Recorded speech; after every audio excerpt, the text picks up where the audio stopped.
Hello guys, what's up? Welcome back nga pala sa channel ni Kuya Jay. So for today's video guys, may bago na naman tayo ilalagay dito sa Honda Click natin. Yan, dagdag forma na naman, dagdag pyesa. Ito nga pala yung Golfer disc guys. Yan. So nabili ko siya sa Shopee. So ililink ko na lang sa description kung saan ko siya nabili. Ang presyo nito is 800 plus lang, mga 850. 4 holes siya kasi yung sa mags natin is 4 holes lang din. Yan. Magkaiba yan guys.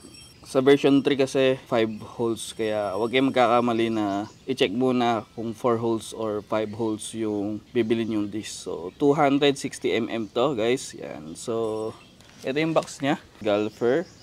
Yan. So sa box ito lang yung laman niya. Then pag bumili nga pala kayo guys ng Golfer, syempre bibili rin tayo ng ng bracket kasi hindi kakasya yung natin, yung stock na caliper natin. Ito yung binili ko, KDR yung tatak guys. Yan siya.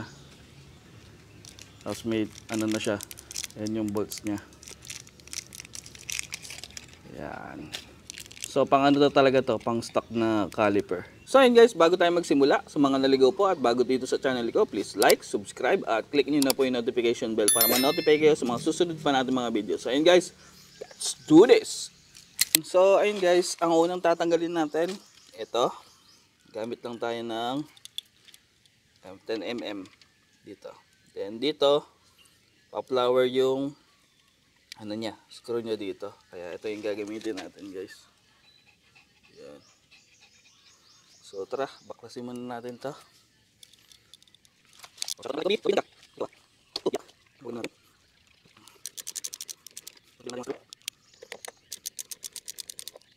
Dan dito, 10mm. So, index, galiper. Yan, gawin lang. Hindi naman gawin. Yan. Yan, so, ito ito. Yan, yung sukat dito sa akin, 19 or 18. Yan, marami gusto ko yung hang na eh. Yan, ano yung naliguan ko sa. So, ito natin natin. Then, sa yung display. Let's go. Yan. So, yun guys, tanggalan natin yung caliper. Brake caliper. Yan, medyo madumi nga lang. Linisan lang natin ito mamaya. Yan. So, next natin tatanggalin itong ehe. Yan. Itong sukat dito nung sa akin, 19 ata to or 18. So, ito muna tatanggalin natin. Then, sunod is yung disc plate na. Tara, let's go!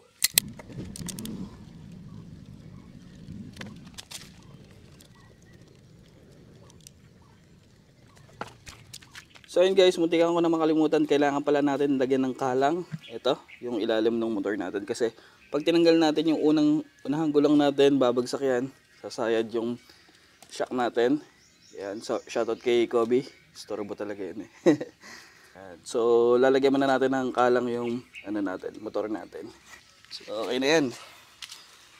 So pwede na nating matanggal yung unahan natin na gulong. So yan. Gamit lang tayo ng 19mm. Yan, magkabilaan. Para mapigilan yung kabila. Yep.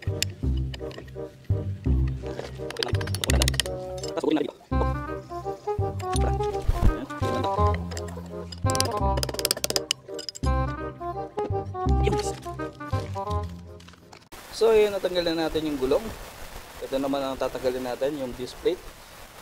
Then gagamit lang tayo ng Allen wrench dito sa Allen bolts. Mahigpit yung pagkakagawa natin dyan eh. Kaya pagka ganyan, lagyan ng diskarte. Pahabain yung hawakan para siya madaling tanggal. So luwagan muna natin yan. Okay, sunod naman. Yan. Next. Diba? So hindi lang yung ganyan. Ganyan.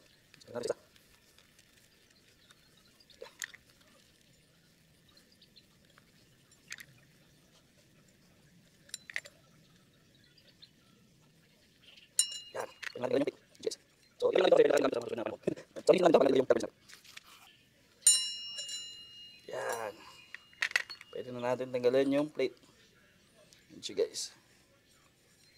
So, itabi lang natin to kasi pwede na pa natin magamit to sa mga susunod na panahon. So, linisin lang natin to bago natin ilagay yung caliper disc natin. So, yan lang naman yung orientation niya guys. So, yung iba nilalagyan ng thread lock, pati ito. So, far naman, okay pa naman yan. Sa ako na tatanggalin.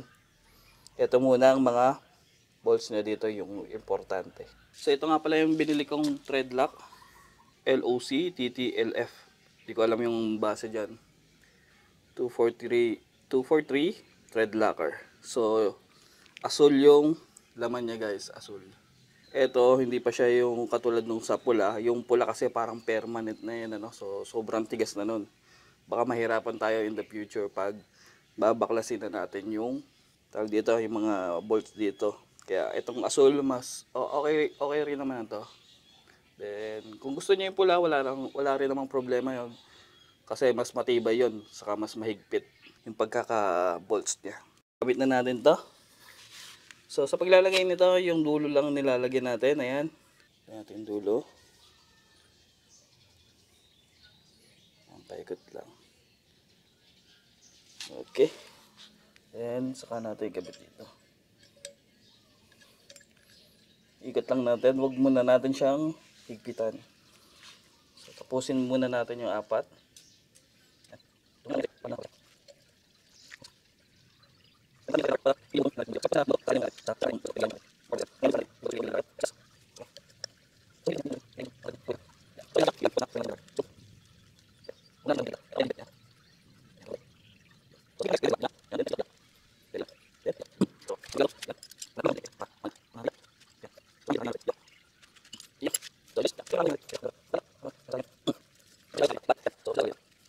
So, pwede na natin siyang higpitan once na talagyan na natin siya ng thread locker. Let's go.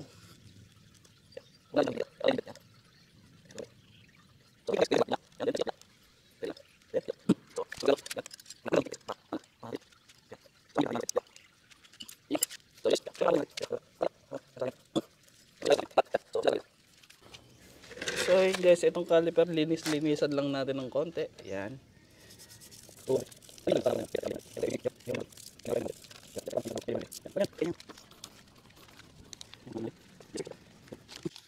So yun guys, bago natin balik yung gulong, ikabit. Yan, lagyan natin uli ng grasa tong ehe. Yan. Para na smooth ang pagpasok. Saka ito guys, lagyan rin natin ng grasa para dumikit siya. Hindi siya yung lumalaglag pag ikakabit na natin.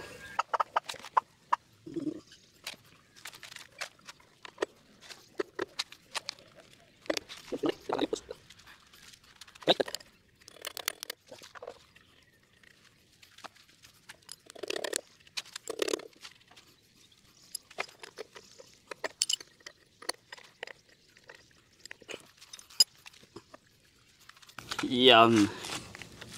Mas madali siyang ipasok pag dito.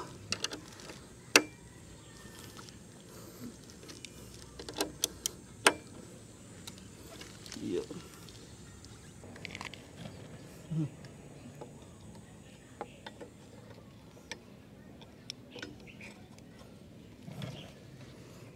Di ba? Mas madali siya ipasok.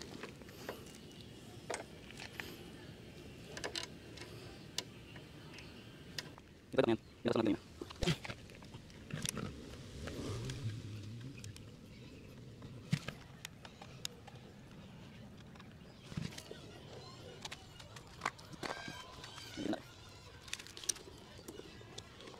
Tapos ang yan.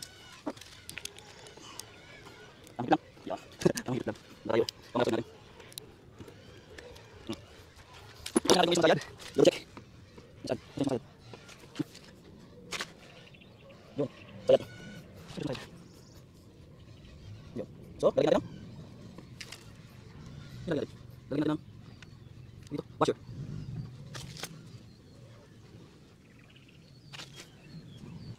So yun guys, nakabit na natin to, yung caliper. Check nyo lang kung may sumasayad, then dahan-dahan lang. Tignan natin kung may mga sumasayad.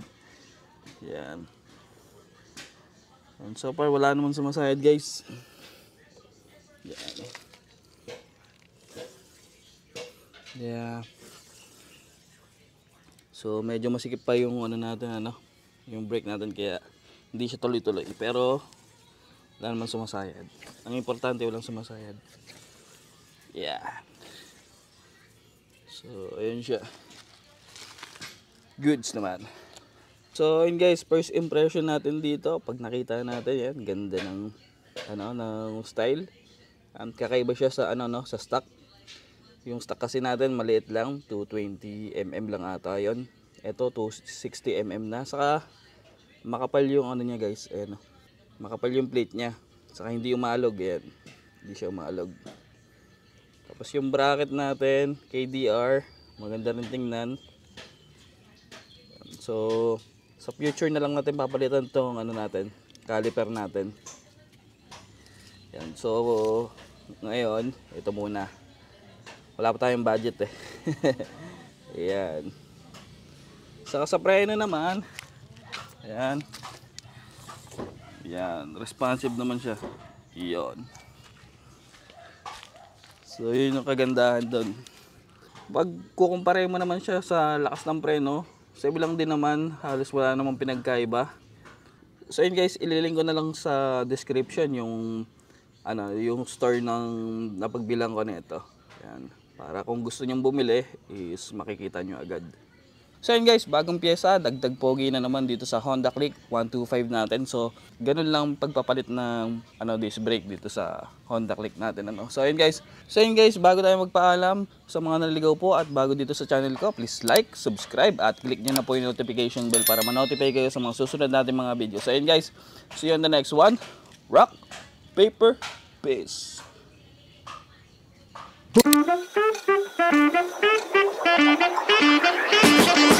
Ready